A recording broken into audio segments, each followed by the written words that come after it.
Assalamualaikum warahmatullahi wabarakatuh. Perkenalkan, nama saya Ardino Firrahmat, NIM 2116020035.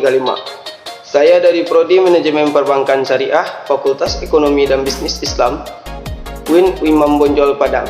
Pada kesempatan kali ini, saya akan memenuhi tugas pengantar studi pemikiran Islam yang diampu oleh Bapak Rahmat Trihadi MAG, yaitu mengenai yang pertama adalah pengertian ilmu tasawuf menurut istilah dan etimologi, dasar-dasar ajaran tasawuf, dan yang kedua adalah sejarah tasawuf. Langsung saja ke yang pertama, yaitu pengertian ilmu tasawuf. Secara etimologi, pengertian ilmu tasawuf terdiri atas beberapa pengertian sebagai berikut. Yang pertama, tasawuf berasal dari istilah yang dikonotasikan dengan ahlu sufah, yang berarti sekelompok orang pada masa Rasulullah yang hidupnya diisi dengan banyak berdiam di serambi-serambi masjid, dan mereka mengabdikan hidupnya hanya kepada Allah. Yang kedua, ada yang mengatakan tasawuf itu berasal dari kata safa. Kata safa ini berbentuk fi'il mabni majul, sehingga menjadi isim mulhaq dengan huruf ya nisbah, yang berarti nama bagi orang yang bersih atau suci. Maksudnya adalah orang yang menyucikan dirinya di hadapan Tuhannya. Yang ketiga, ada yang mengatakan bahwa istilah tasawuf berasal dari kata saf. Makna saf ini dinisbahkan kepada orang-orang yang ketika salat selalu berada di saf paling depan. Yang keempat, ada yang mengatakan bahwa istilah tasawuf dinisbahkan kepada orang-orang Bani Sufah. Yang kelima, tasawuf ada yang menisbahkan dengan kata istilah bahasa Grek atau Yunani, yakni saufi. Istilah ini dinamakan maknanya dengan kata hikmah, yang berarti kebijaksanaan.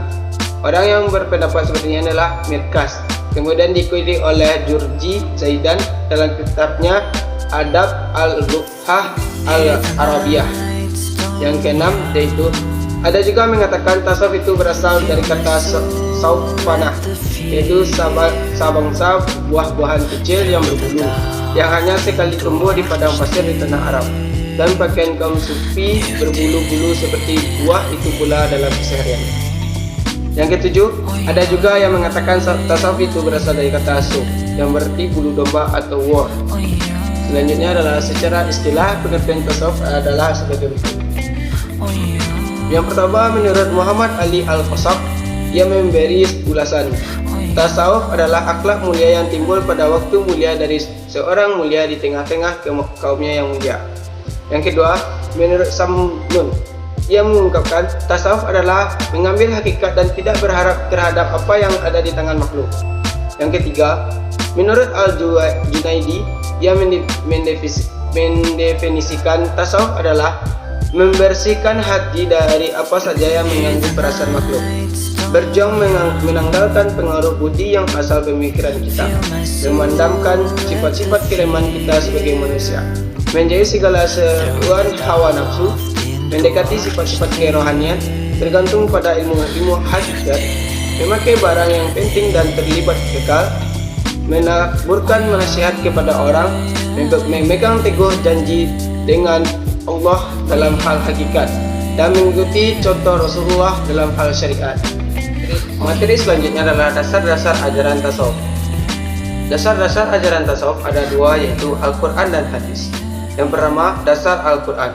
Pada awal pembentukan tasawuf adalah manifestasi akhlak atau keagamaan. Moral keagamaan ini banyak disinggung dalam Al-Quran dan Sunnah.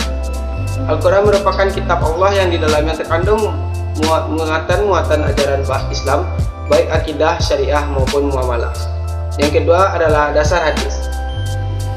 Umumnya yang dinyatakan sebagai ajaran-ajaran tasawuf adalah hadis-hadis berikut. Yang pertama, hadis riwayat Al-Bukhari dan Muslim, dan yang kedua hadis riwayat Al-Bukhari. Materi kedua yaitu sejarah tasawuf. Yang pertama, sejarah tasawuf pada masa Rasulullah. Kehidupan Rasulullah sebagai sumber kedua tasawuf sudah terdapat pada diri Nabi Muhammad, di mana dalam sebuah kehidupan beliau sehari-hari terkesan amat sederhana. Setelah beliau diangkat sebagai Nabi, utusan Allah, pun keadaan dan cara hidup beliau masih ditandai oleh jiwa dan suasana kerakyatan. Yang kedua, sejarah tasawuf pada masa sahabat. Kehidupan sahabat dan Khulafaur Rasyidin sebagai sumber ketiga tasawuf dalam pandangan peneliti yang objektif Merupakan sumber vital yang diacu kaum zuhud dan ahli ibadah, generasi awal dalam membangun pilar-pilar kehidupan spiritual mereka. Berikut ini adalah sahabat yang mengemukakan amalan-amalan dan upaya-upaya yang menjadi salah satu sumber ajaran tasawuf. Yang pertama, Abu Bakar As-Siddiq, yang kedua Umar bin Khattab, yang ketiga Utsman bin Affan, dan yang keempat adalah Ali bin Abi Thalib. Yang ketiga, sejarah tasawuf pada masa tabi'in. Pada abad pertama dan kedua hijrah, ulama sufi dari kalangan tabi'in adalah murid dari ulama-ulama sufi dari kalangan sahabat.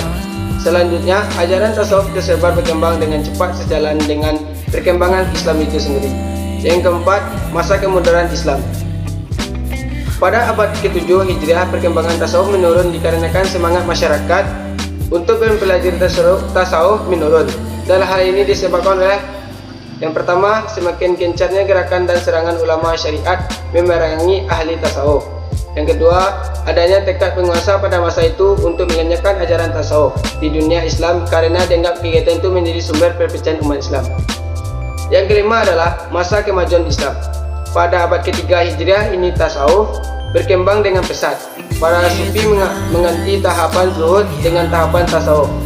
Hal ini ditandai dengan adanya segolongan ahli tasawuf yang mencoba menyelidiki inti ajaran tasawuf yang berkembang pada masa itu dengan cara memperhatikan hal-hal yang berkaitan dengan jiwa dan tingkah laku, sehingga mereka membagi tasawuf menjadi tiga macam, yaitu tasawuf yang berintikan ilmu jiwa, yang kedua tasawuf yang berintikan ilmu akhlak, dan yang ketiga tasawuf yang berintikan metafisika.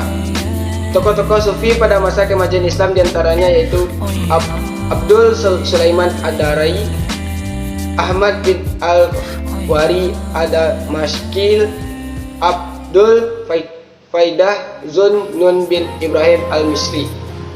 Sekian, terima kasih. Assalamualaikum warahmatullahi wabarakatuh.